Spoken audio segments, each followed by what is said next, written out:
তো এটা হচ্ছিল সকালের ভিডিও। আর সকালে সাধারণত উঠে যাই আমি 6:30টার দিকে। উঠে তারপরে কিন্তু উনি নামাজে যান, গোসল করে তারপর আমরা মা মেয়েরা গোসল করি। তারপর এগুলো আমি কিছুটা রাতে নাস্তাগুলো বানিয়ে রাখি, দেন সকালে এগুলো সার্ভ করি। এবং আমরা অলরেডি 8:30 বেজে গিয়েছি এবং নাস্তা খেতে বসে গিয়েছি। এগুলো সব কিছু আমি পিঠা এগুলো মানে আগে থেকেই বানিয়ে রেখেছি। আর রাতে আমি এই নুডলসটা বানিয়েছি, পাস্তা এবং পায়েস বানিয়েছি, আর বিস্কিটের আমি এখানে পুডিং বানিয়েছি।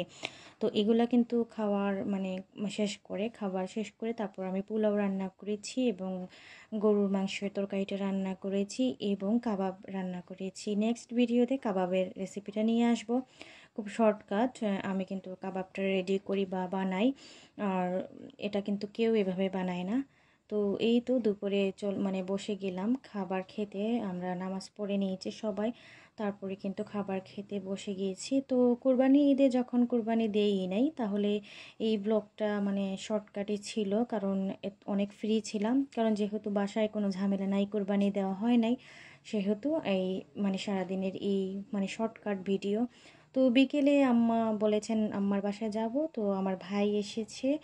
তো ভাইয়ের সাথে চলে গেলাম আম্মার বাসায় এবং উনিও গিয়েছেন। তো এই তো কিছুটা ছবি বাসার কাছেই ছিল, তুলে নিয়েছি সবাই একসাথে।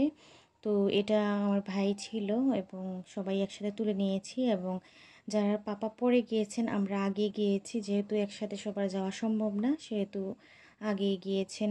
আমরা গিয়েছি, তারপর উনি গিয়েছেন। তো আম্মার বাসায় নুডলস এগুলা দিয়েছেন এবং পায়েস দিয়েছেন, সব কিছু ভিডিও করা হয় নাই।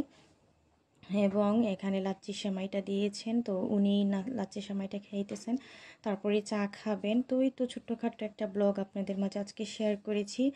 যারা যারা ভালো লাগবে তারা কিন্তু অবশ্যই লাইক, কমেন্ট, শেয়ার, সাবস্ক্রাইব করে আপনারা আমার পাশে থেকে যেতে পারেন। এবং এই ছোট্ট আরেকটু ভিডিও, রাতের অংশ, ভাত খেয়ে নিয়েছি এবং বুঝতেই তো পারছেন কী দিয়ে খাচ্ছি, গরুর মাংস তরকারি দিয়ে।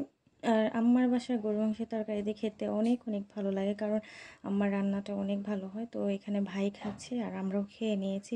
তো এই ছোট্ট ব্লগটা আপনাদের মাঝে আজকে শেয়ার করলাম। যার যার ভালো লাগবে অবশ্যই কমেন্ট বক্সে জানাতে ভুলবেন না। তো আজকের মতো ভিডিওটা এই পর্যন্ত। নতুন ভিডিও নিয়ে অবশ্যই হাজির হব। সব অবধি সবাই ভালো থাকবেন, সুস্থ থাকবেন। থ্যাংকস ফর ওয়াচিং অ্যান্ড আসসালামু আলাইকুম।